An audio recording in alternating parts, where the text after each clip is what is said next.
ما اقدرش انام في ليلي ويرضي مين يا شوق.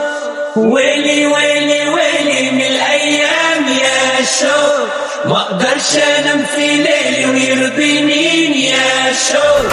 انا من بعد القاسية مشتاق نظرة حنية، ولا مكتوب عليا اعشق وادوب.